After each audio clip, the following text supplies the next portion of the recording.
His scar wasn't old. It was red, swollen, barely stitched. Claire's breath caught as Rusty leaned against her leg, trembling. She had spent years in animal medicine. She knew a surgical cut when she saw one. And this one wasn't healed, wasn't logged, wasn't legal. She carried him home wrapped in a blanket, her heart burning.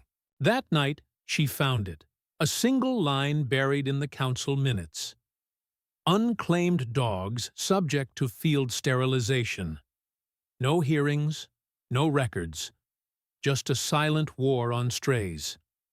Claire had promised herself she'd never go back, never face that system again. But Rusty's pain wouldn't let her look away, and when a photo of him, scar and all, went viral, the town couldn't look away either. Before we continue, do me a favor, hit like and subscribe so you never miss. Rusty came out of nowhere.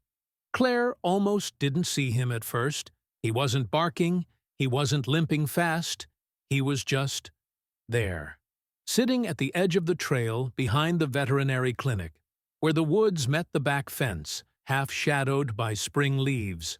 His coat, golden once, now carried streaks of mud and dried blood. But it was his eyes that stopped her. They weren't wild. They were weary. She took a cautious step forward. He didn't move, just blinked. Claire had seen strays before. Plenty. Some snarl, some bolt.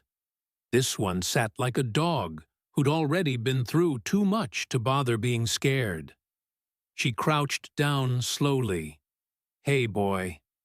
That's when she saw it. The line, barely scabbed over, slicing just below his abdomen. The skin around it was pink, angry, still swollen. The kind of wound that didn't come from a fight or a fall. It was surgical, recently done, but it wasn't stitched properly. Claire's breath hitched. Who did this? She looked around. No tag, no chip collar, no sign he belonged to anyone. She reached for her phone with one hand and extended the other, toward him. He didn't flinch. He leaned into her, heavy and warm and trembling. Claire wrapped him in her jacket, pressing her hand gently over the scar. There was no time for the vet hospital. She'd retired 5 years ago, but tonight her tools were coming out. She carried him home, wrapped in a blanket that still smelled like her old dog, Murphy. That night, Claire sat at her kitchen table long after Rusty had been treated, fed, and tucked onto a foam mat beside the heater. She couldn't sleep. The incision was bothering her more than she admitted. It wasn't just that someone had done it poorly. It was where it was, a precise mark she remembered too well. Years ago, she'd performed similar procedures when the city ran population management programs. But those were scheduled, documented, licensed. This was field work, crude, rushed. She logged onto the city's open records portal. She wasn't expecting much. She didn't get much. Just a memo buried in the march. 3rd minutes. Item 14B. Unclaimed canine subjects eligible for immediate field sterilization as part of Phase 1 Stray Reduction Order. That was it. No headline, no public input, no posted flyers, just a quiet, bureaucratic green light to sterilize any dog found without ID. Claire closed the laptop slowly, her fingers shaking. This wasn't animal care. This was cover-up. By morning, she had emailed 3 former colleagues and called the local shelter. 2 of them hadn't heard of the order. 1 had, and warned her not to get involved. "It's above our pay grade now," he said. It came, straight from the council. "It's already started." Claire hung up without responding. She looked down at Rusty, sleeping beside her work boots. His stitches had started to open. One had bled through the gauze. He hadn't made a sound. That kind of silence wasn't normal. It wasn't fear. It was learned helplessness, like he'd been through something that taught him not to expect help. She reached for her phone again, this time not for records. She took a photo. Rusty's eyes glinted in the flash, tired, gold-flecked, full of questions. The scar was visible, raw and real. The blanket was still wrapped around him. She opened her old Facebook account, untouched since retirement. Caption: "This is Rusty. No tag, no chip, fresh surgical scar, no record. Did we agree to this?" She hit post. The first comment came within minutes. Then a share. Then 20. By noon, the post had 600 likes and 3 local reporters in her inbox. By evening, Rusty's photo was on the front page of a local advocacy site. The dog who proved the policy. Claire didn't know what she was doing. She wasn't an activist. She was a retired vet who liked her privacy and her morning walks. But the image of that wound, still red, still healing, burned in her mind. Rusty had been operated on without consent, without documentation, without care. And if she hadn't found him, no one would have known. She couldn't let it go. And now, neither could the town. It started with a wall. The bulletin board outside the animal control office had always been cluttered. Missing pets, adoption drives, flea market posters curling at the edges. But on the morning after Rusty's photo went viral, Claire stood in front of it and noticed something new. Layered between the old tape marks and faded ink were 6 identical flyers, posted overnight. Phase 1. Sterilization Initiative. Do not interfere. Plain font. No logo. No contact number. At the bottom corner, a stamp. Town Council. Approved March 3rd. Claire stared at the bold letters. People passed behind her. Walking dogs, sipping coffee, reading nothing. No one seemed to notice the wall. No one seemed to question the word initiative like she did. Her hand clenched the manila folder she had brought with her. Printed photos of Rusty's wound, copies of the council minutes, and screenshots of the social media explosion still unfolding. She walked inside. The lobby of the animal control office smelled like bleach and old rubber gloves. Claire had worked in places like this for years. Metal clipboards, linoleum floors, the faint echo of distant barks. The front desk officer looked up, surprised. "Can I help you?" Claire stepped forward, her tone steady. "I need to speak to whoever authorized this." She held up the flyer. "And I need a record of every dog sterilized this month." The man hesitated. "We don't release surgical records to the public." "I'm not the public," she replied. "I'm a retired DVM, and one of your strays was sterilized illegally." He looked at the scar in the printed photo, his expression tightening. "That looks recent." "It is," Claire said. "And it wasn't logged. No intake file. No medical history. Nothing." He leaned in slightly, lowering his voice. "Look, I didn't approve this, but they told us to speed up intake and handle it off-site. Mobile unit. No names attached."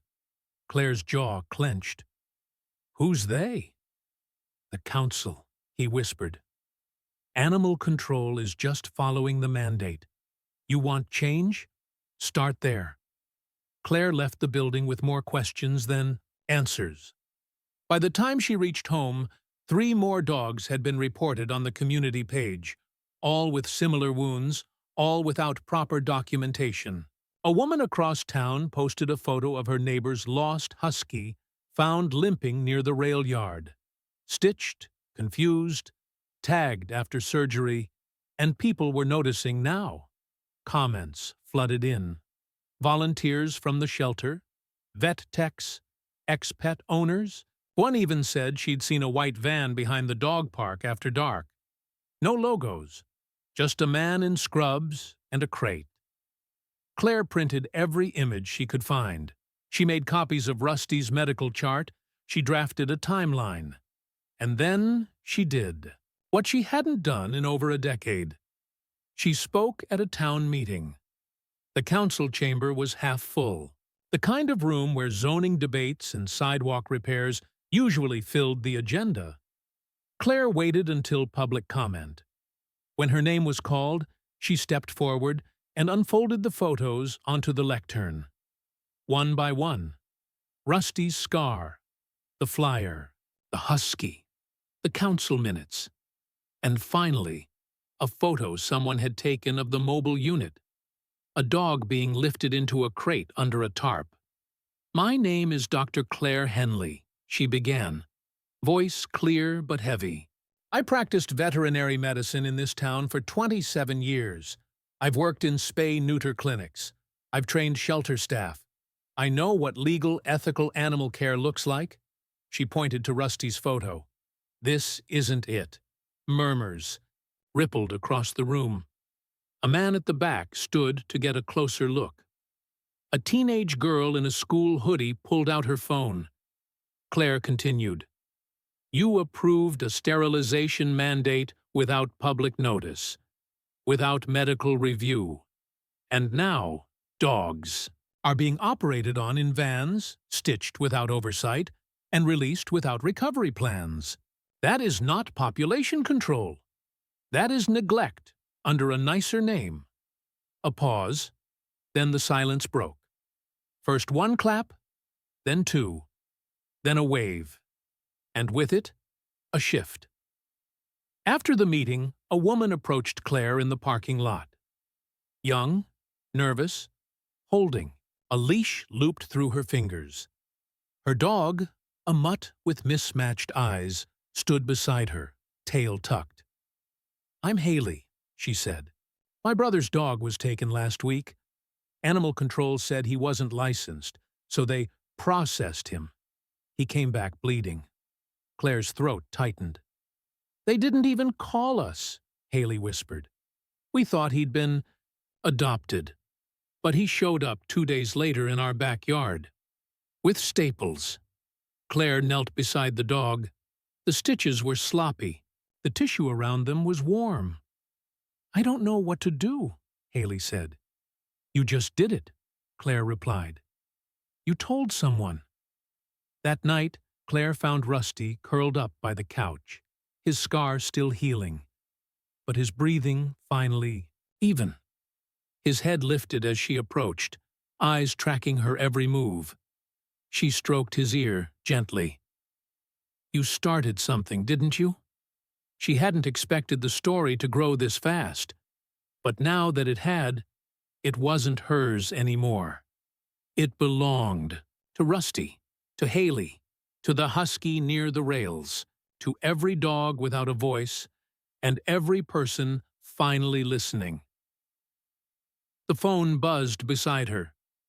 New message. Local news channel 4. Requesting interview.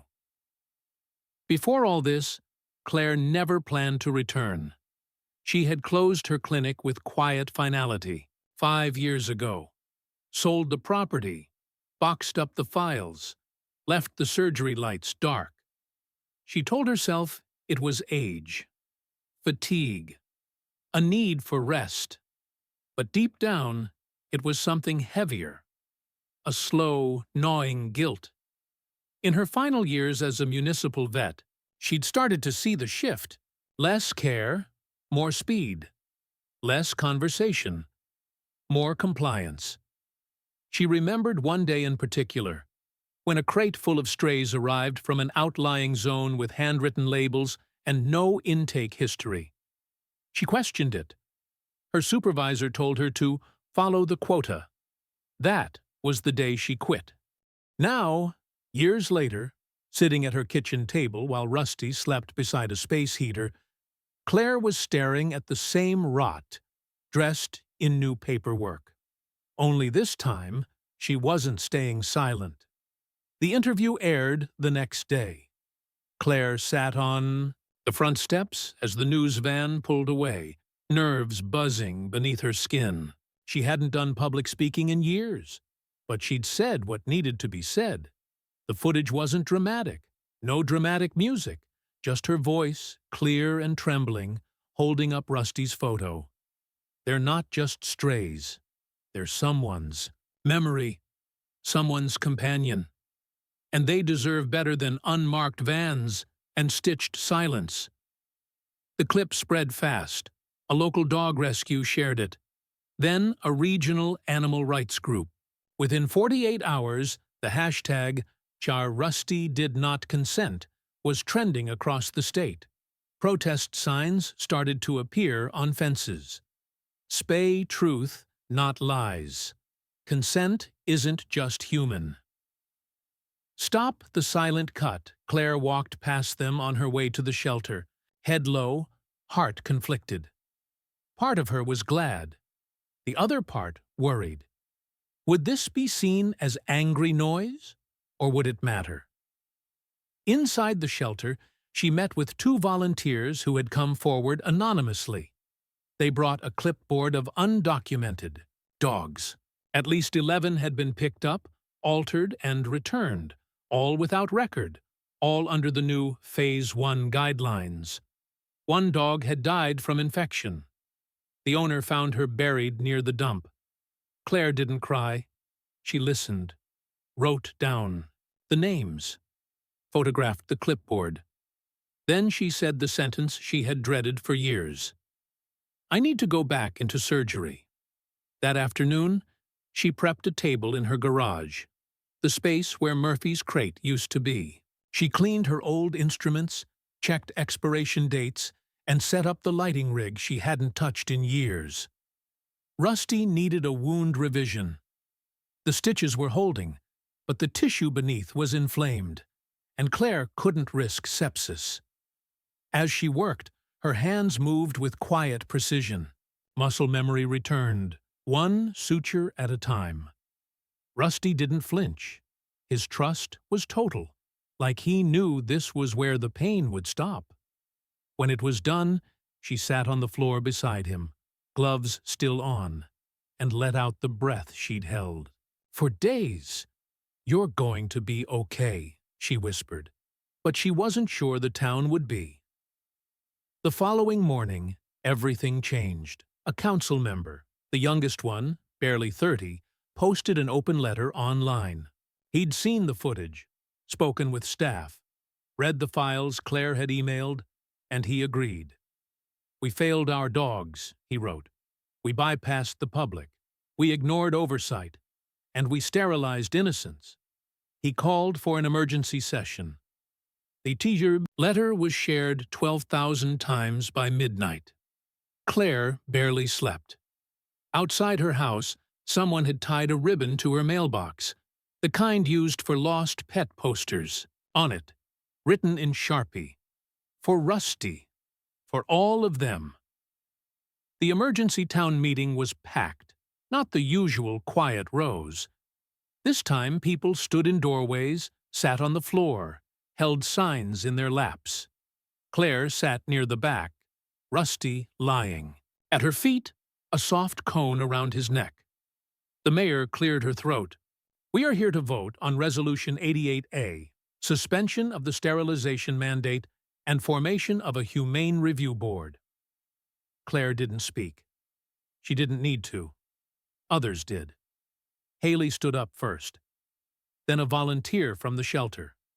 Then, a father whose daughter found their missing beagle stitched and shaking near the reservoir.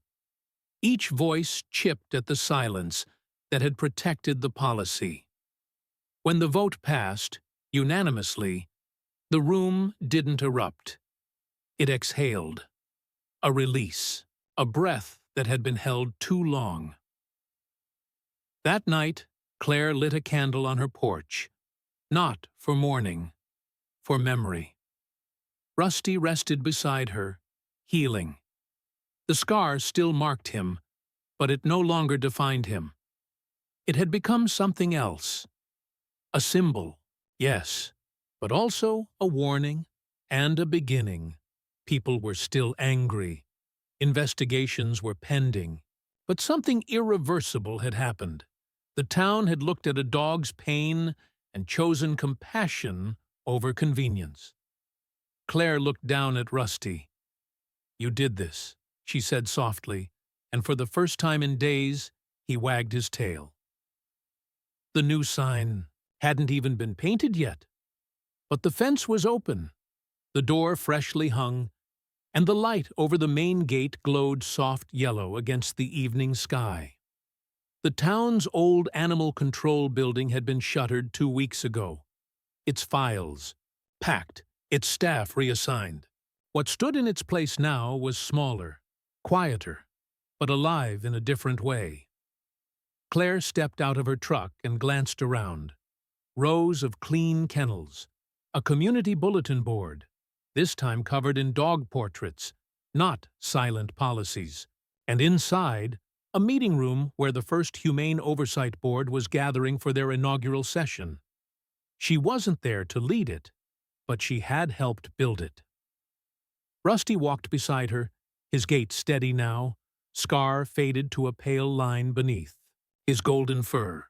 He paused at the entrance, nose twitching, ears forward. Claire smiled. "You remember this place?" He didn't hesitate. Just walked in. Inside, Haley was waiting. Clipboard in hand, hair tied up, a red ribbon looped around her wrist. The dog beside her was a brindle mix, missing a front tooth and missing no meals. "Hey, Claire," she said, eyes lighting up. "They've got 10 new fosters this week, and someone left another thank you note on the gate. For Rusty." Claire looked down. Rusty wagged his tail once, softly. Later that afternoon, she stood near the wall of collar tags. They'd started it 2 weeks ago. Anyone who adopted, fostered, or rescued a dog after the mandate could leave a tag, engraved with a name, as a reminder of what changed. Claire ran her fingers along a few of them. Ranger, still loved. Fiona, found in time. Scout, the quiet fighter. Rusty, the one who spoke. Her throat caught. She remembered every wound she had stitched, every body she had buried, every silence she had accepted back when she thought that's what the job required. But Rusty had never spoken. He didn't need to. His body had told the truth, and this town, somehow, had listened. Weeks passed. Then months. Rusty found his way into a new home. Not Claire's, but one nearby. A young couple who had seen his photo the day the mandate broke. They built him a shaded porch and a walking path. Claire visited often, sometimes just to see him lie on the grass and blink up at the sky without fear. Claire never reopened her clinic, but she did volunteer at the shelter, teaching young techs how to listen to pain that doesn't bark, how to read eyes that don't beg, how to trust a dog's silence.